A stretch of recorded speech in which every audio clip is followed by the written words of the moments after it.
Assalamualaikum warahmatullahi wabarakatuh. I'm Nurul Farida. As a first presenter, will present about conversation feedback and repair. Okay, the first is conversation feedback. Conversation feedback is a dialogue between people that reflects back on how someone perceives another person's behavior or performance. Jadi saya pakai catatan ya di sini karena poin-poin penting saja karena khawatir lupa poinnya. Jadi conversation adalah conversation feedback adalah sebuah dialog antara orang-orang yang mencerminkan kembali bagaimana seseorang melihat perilaku atau kinerja orang lain. Jadi seperti itu. Feedback penting untuk pembelajaran dan pengembangan kita. Jadi kita wajib memberi feedback atau memahami feedback yang diberikan orang lain pada kita agar conversation tuh menjadi lebih berkualitas. Kita wajib memberi feedback positif agar orang lain, agar lawan bicara kita merasa dihormati, merasa dihargai ketika berbicara dengan kita. Artinya agar menambah kepercayaan diri mereka itu. Dan bila orang mempunyai rasa kepercayaan diri yang tinggi, selanjutnya kinerjanya kemudian akan meningkat seperti itu. Nah, dan juga selain itu, selain untuk dampak psikologisnya, conversation feedback juga akan menjadikan conversation itu menjadi lebih nyambung, lebih berkualitas. Maksudnya misalkan nih kita kurang memahami apa yang dibicarakan lawan bicara kita, atau kita justru yang tidak memahami maksud lawan bicara kita, kemudian nanti conversation itu akan terkesan kaku seperti itu. Terutama nih misalkan saat presentasi, saat interview seperti itu. Nah, feedback ini, conversation feedback ini sangat penting diberikan, terutama tidak hanya oleh kita sebagai pembicara biasa, tapi juga terutama untuk oleh konselor. Maksudnya misalkan orang-orang psikologi, psikiater saat mereka menerima pasien atau mendengarkan masalah untuk memberikan solusi pada orang lain. Selanjutnya juga untuk interviewer, untuk bos, manajer seperti itu. Juga sebagai orang yang diinterview, misalkan kita saat melamar pekerjaan, kita saat memberikan presentasi di depan banyak orang seperti itu. Nah, feedback positif ini jadi sangat penting. Kita memberikan feedback positif sangat penting. Nah, jadi feedback conversation itu apalagi karenanya seseorang dapat berubah pola pikiran dan pola perilakunya. Maksudnya begini, sering kali orang itu berubah pola pikir dan pola perilakunya seketika dari conversation. Jadi memang conversation itu sangat mempengaruhi pola pikir dan perilaku orang lain. Nah, jadi jangan sampai siapapun yang sedang berbicara, yang sedang bercakap-cakap dengan kita, merasa conversationnya itu kurang berkualitas, tidak merasa dihargai atau tidak merasa dipahami pembicaraannya oleh kita, atau bahkan merasa mungkin bercakap-cakap dengan kita itu nggak ada gunanya karena kita nggak ngerti-ngerti, atau karena kita bahkan ngotot saat menyampaikan ide-ide kita seperti itu, atau menyampaikan pola pikir kita. Nah, sedangkan itu pentingnya feedback positif. Bagaimana dengan feedback negatif? Feedback negatif apakah boleh diberikan? Feedback negatif boleh diberikan hanya bila kita ingin menghentikan atau mengurangi perilaku orang lain. Maksudnya perilaku yang kurang baik. Nah, itu perlu feedback negatif diberikan. Misalkan beberapa contoh, dosen maksudnya kepada mahasiswanya yang kurang sopan saat presentasi atau saat yang lain sebagainya. Nah, kita perlu tuh memberi feedback negatif hanya untuk menghentikan perilaku yang dianggap tidak baik tersebut. Nah, jadi tolong ya bicaranya jangan seperti itu, atau tolong sikapnya jangan seperti itu. Misalkan seseorang tidak sopan pada kita sebagai dosen, maksudnya seperti itu. Nah, selebihnya kita lalu kemudian tutupi lagi dengan feedback positif lagi. Setelah kita memberikan feedback negatif, tolong ya kamu begini-begini. Nah, nanti kita beri feedback positif agar tidak membuat orang lain down.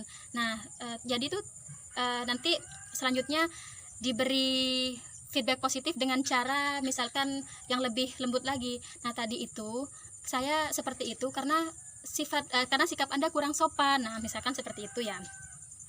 Nah, jadi memang ada beberapa hal yang perlu diperhatikan saat kita memberi feedback agar conversationnya itu menjadi berkualitas. Yang pertama, jadi pola pikir kita tuh mempengaruhi percakapan. Artinya, semakin open-minded kita, semakin berkualitaslah percakapan tersebut. Bila kita mencari feedback dengan open-minded, memungkinkan kita untuk mudah belajar dan berkembang dari conversationnya. Jadi, bila orang itu open-minded, dia tidak akan kaku saat berbicara, tidak akan kolot, tidak akan ngotot, bahkan tidak mudah sakit hati bila orang lain memberi feedback yang maksudnya yang tidak seperti yang kita harapkan. Misalkan nih kita berharapnya diberi feedback yang positif seperti pujian, oh kamu pintar sekali, nah seperti itu, atau pendapatmu itu bagus sekali, saya setuju misalkan. Nah tapi ternyata orang lain tidak setuju dengan pendapat kita. Saya nggak setuju karena begini misalkan, pendapatmu itu kurang baik karena begini. Nah jadi kita nggak mudah sakit hati bila kita tuh open minded seperti itu. Oh jadi kita gini, oh jadi maksud orang lain tuh begitu, ya sudahlah saya terima. Oh dan memang atau mungkin memang pendapat dia lebih benar daripada saya, pendapat dia lebih bagus. Nah seperti itu kalau orang open minded. Jadi tidak kaku, tidak kolot, tidak mudah ngotot, dan tidak mudah sakit hati seperti itu. Nah the second is feedback kita mempengaruhi perilaku orang lain. Nah jadi cara kita menyampaikan feedback itu sangat mempengaruhi perilaku orang lain pada kita sejak saat itu. Artinya orang lain akan menilai kita sejak saat itu, akan memperlakukan kita bagaimana, itu bergantung pada conversation yang kita lakukan dengan orang lain. Nah agar berhasil memberi dan menerima feedback, kita perlu paham apa yang mempengaruhi juga perilaku orang lain. Nah misalkan nih sebagai interviewer itu harus memahami kenapa orang lain gugup saat berbicara dengan kita. Misalkan kita menjadi interviewer ya. Nah jadi kita karena kita memahami perilakunya dia yang gugup, kita memberi feedback positif. Oh ini gak usah gugup kok, gak apa-apa gitu. Nah kita santai saja. Nah misalkan bisa contohnya seperti itu. Kemudian misalkan lagi saat presentasi. Nah jadi misalkan ada kita ya sebagai mahasiswa, teman-teman selalu memberikan pertanyaan-pertanyaan yang sulit pada kita, atau kalau nggak sulit ya banyaklah pertanyaan yang diberikan. Nah itu kan teman kita berperilaku seperti itu pada kita, teman kita memberikan pertanyaan yang banyak, itu karena ada sesuatu yang di belakangnya. Nah ada yang mempengaruhi di belakangnya. Kenapa dia seperti itu? Karena mungkin presentasi kita bagus. Nah presentasi kita berkualitas, penjelasan kita luar biasa. Nah sehingga orang lain berperilaku memberikan pertanyaan yang banyak pada kita karena kita dinilai mampu oleh teman kita seperti itu ya. Jadi jangan merasa mungkin ini tanya terus. Nah sebagai mahasiswa jangan benci ke saya. Nah tidak seperti itu. Kita juga perlu menilai, oh tadi ternyata mungkin presentasi saya dinilai baik, dinilai keren. Nah sehingga orang lain bertanya terus. Selanjutnya yang ketiga adalah lingkungan mempengaruhi percakapan. Nah kunci keberhasilan memberi dan menerima feedback adalah dengan menciptakan lingkungan yang aman. Artinya yang memancarkan rasa kepercayaan diri yang tinggi dan tidak akan saling mempermalukan atau menolak dengan maksud yang tidak baik ya, menolak orang lain seperti itu. Menolak boleh tapi dengan feedback yang positif tadi. Nah sejatinya feedback itu dimaksudkan untuk membantu orang lain menjadi lebih baik, tapi kadang cara penyampaian dan lingkungannya yang menyebabkan conversation itu berakhir negatif. Nah seperti itu. Jadi itulah pentingnya kenapa cara penyampaian dan keadaan itu juga perlu diperhatikan dalam feedback. Jadi ada beberapa contoh feedback positif. Yang pertama misalkan, what a great job you did on the presentation today. Keren banget presentasi yang kamu lakukan hari ini. And the second is, I notice how well you respond to the customer's concern. Saya mencatat betapa baik responnya kamu terhadap keluhan customer. Concern ini keluhan atau apa ya. Nah jadi you were patient, understanding, and resourceful. Kamu sabar, kamu begitu sabarnya, kamu begitu memahami, dan kamu begitu banyak akal. Next is conversation repair. Jadi maksudnya ada beberapa macam kondisi sehingga perlu di repair, sehingga perlu diperbaiki conversationnya. The first is dimulai sendiri, diperbaiki sendiri. For example, kita bingung mau ngomong apa. Nah, sehingga setelah ada jeda, misalkan, nah oke, maksud saya begini. Nah, seperti itu. Jadi karena ada jeda, kemudian bisa melanjutkan conversationnya. The second is orang lain yang memulai, kemudian dia yang memperbaiki sendiri. Contohnya, misalkan si A ngomong apa, dan kita tidak mendengar atau tidak memahami, sehingga kita bilang what, nah apa gitu. Nah, dia kemudian yang memperbaiki bahasanya sendiri agar kita memahami. And the third is kita yang memulai, orang lain yang memperbaiki.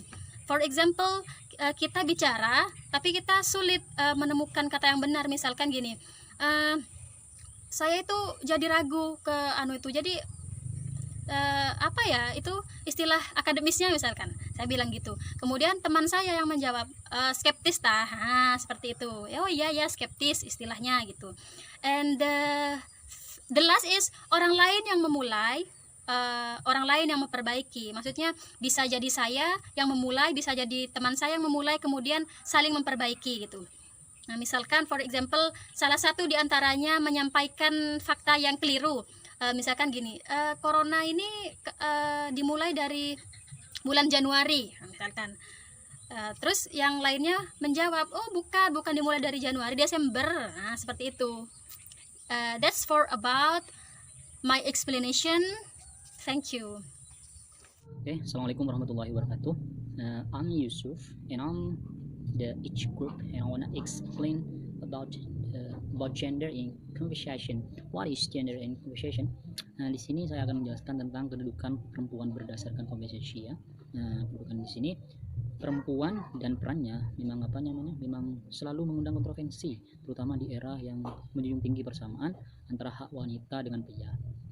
Tuntunan ini akrab dengan istilah kesetaraan gender.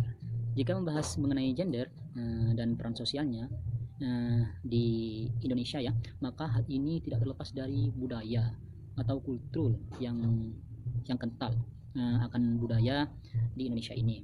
Yang saya ketahui, yang pernah saya baca ya, budaya di Indonesia ini yang menjadikan kebanyakan kaum laki-laki sebagai pusat otoritas atau dalam istilah kekuasaan.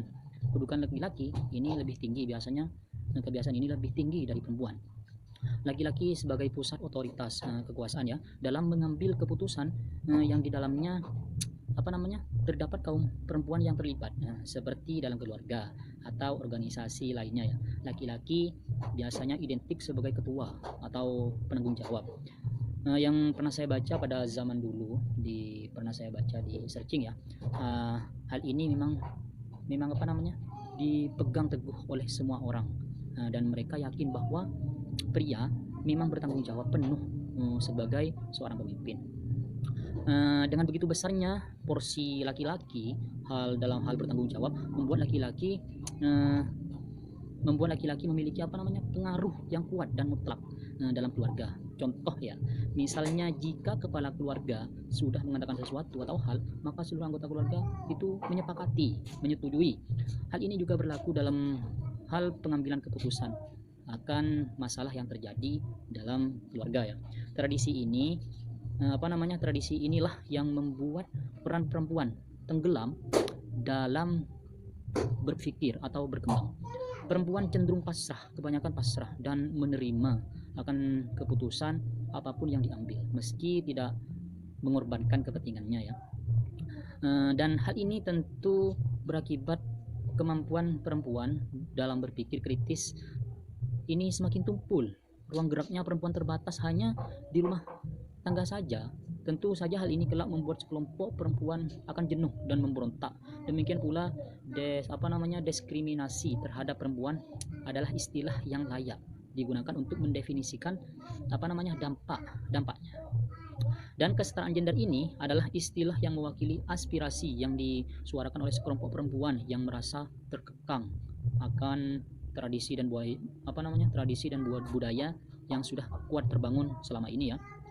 Dan kesetaraan gender ini didefinisikan sebagai suatu kondisi di mana semua manusia, baik itu laki-laki ataupun perempuan, ini sebenarnya bebas mengembangkan semua kemampuan personalnya masing-masing. Ini dalam kesetaraan gender ini semua laki-laki ataupun perempuan itu bebas mengembangkan kemampuan personal mereka masing-masing dan membuat pilihan tanpa dibatasi ya. Hal ini bukan berarti bahwa perempuan dan laki-laki harus selalu sama, tidak, tapi hak, tanggung jawab dan kesempatannya tidak dipengaruhi oleh apapun. Mereka dilahirkan sebagai membangun kemampuan masing-masing. Nah, secara umum gender itu berasal dari bahasa Latin. Yang pernah saya baca itu bahasa Latin genus, yang berarti jenis atau tipe. Gender adalah sifat sifat dan perilakunya yang diletakkan pada laki-laki dan perempuan yang dibentuk secara sosial maupun budaya. Dan begitu gender gender itu sendiri yang saya pahami hanya itu saja mungkin. The last speaker or the third speaker is me, and I will talk and explain about conversation analysis dan juga hal-hal yang ada di dalam conversation analysis.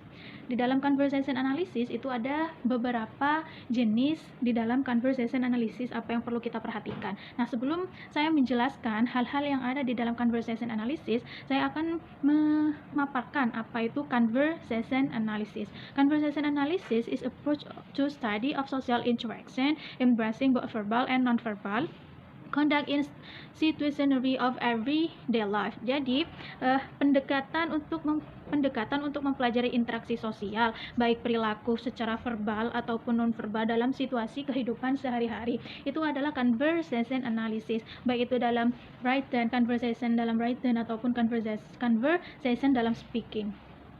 Nah, terus conversation analysis itu sendiri adalah bagaimana kita menganalisis sebuah conversation seperti yang sudah dijelaskan sebelumnya. Conversation analysis di dalam written dan juga spoken. Jadi conversation di sini tidak hanya terjadi bisa antara dua orang saja, tapi ini juga conversation bisa lebih dari 2 orang, 3, 4, 5, itu juga dinamakan conversation. Jadi conversation analysis ini membahas tentang menganalisis sebuah conversation baik secara spoken ataupun secara written-nya.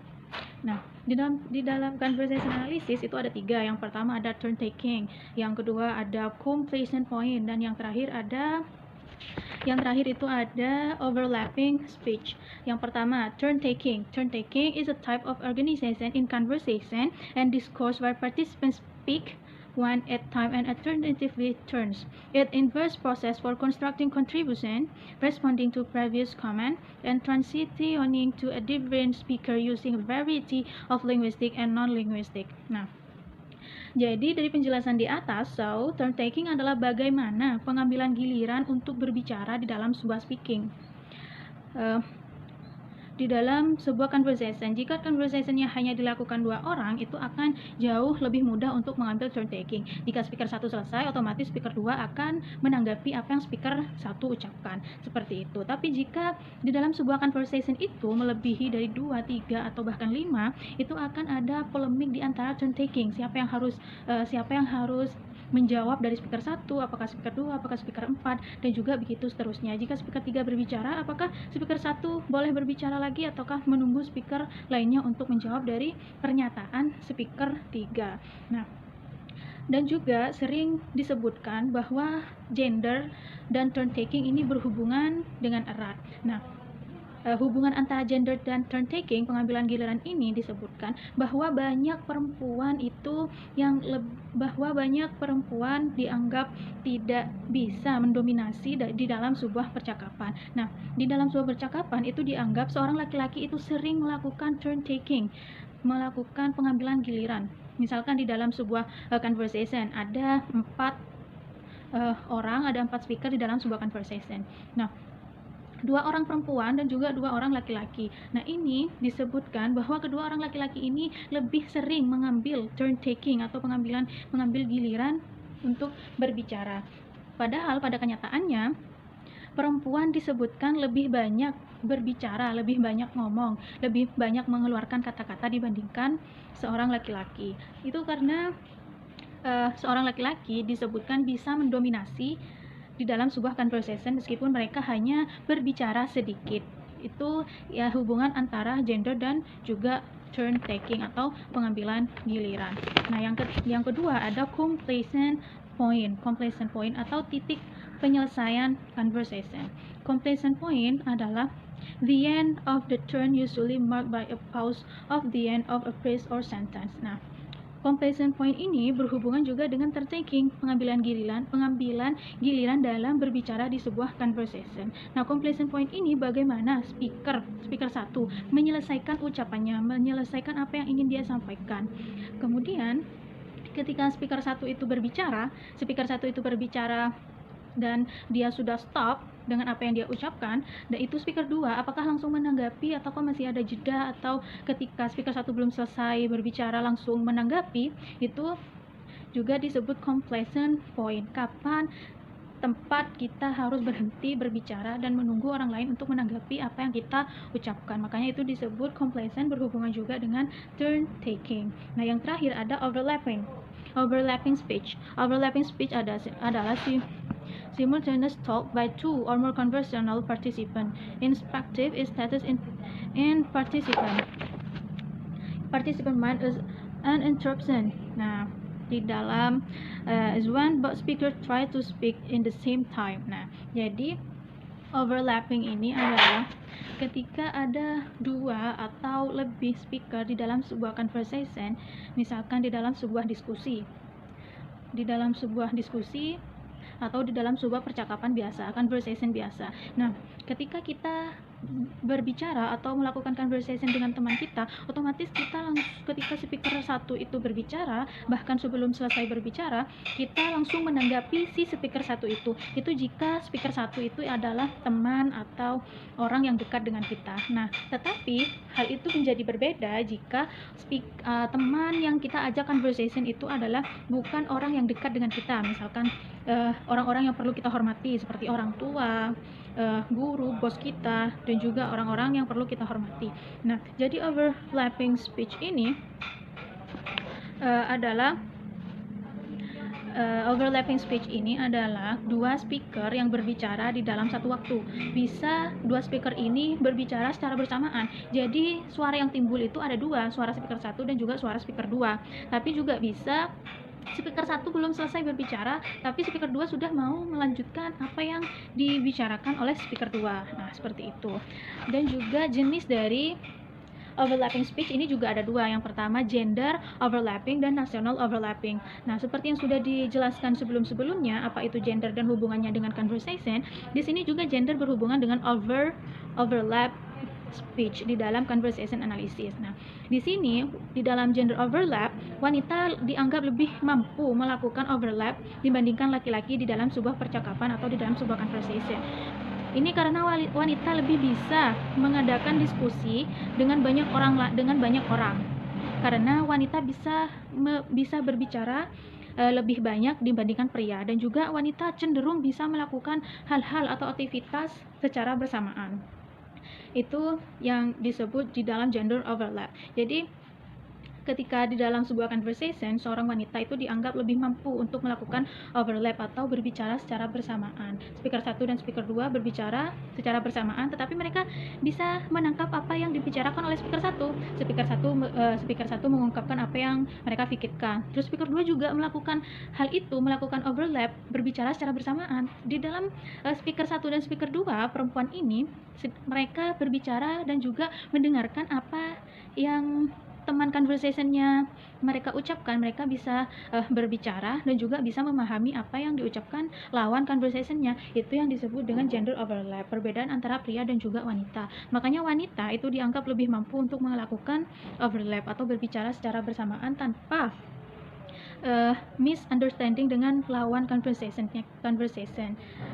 Dan yang kedua yaitu national overlap. Nah, di berbagai negara ini ada perbedaan antara overlapping speech. Misalkan contohnya di Italia. Di Italia melakukan overlapping speech di dalam sebuah conversation itu adalah hal yang sangat-sangat biasa. Bahkan kita dianjurkan untuk melakukan itu karena ketika kita melakukan overlapping speech, berbicara secara bersamaan di dalam sebuah conversation bersama orang Italia, itu dianggap kita sangat excited dengan apa yang dibicarakan oleh speaker satu, kita dianggap sangat mendengarkan dan juga tertarik dengan apa perbincangan di dalam sebuah conversation itu. Itu jika kita berbicara atau berconversation dengan orang Italia. Ini berbeda halnya dengan orang Jepang, Inggris, dan juga Jerman.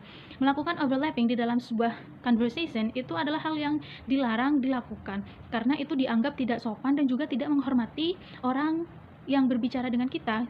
Overlapping kan berbicara secara bersamaan, itu berarti menyanggah apa yang memotong ataupun menyanggah apa yang speaker satu ucapkan. Itu dianggap sangat-sangat tidak sopan oleh orang-orang di Jepang, orang Jepang, Jerman, dan juga Inggris.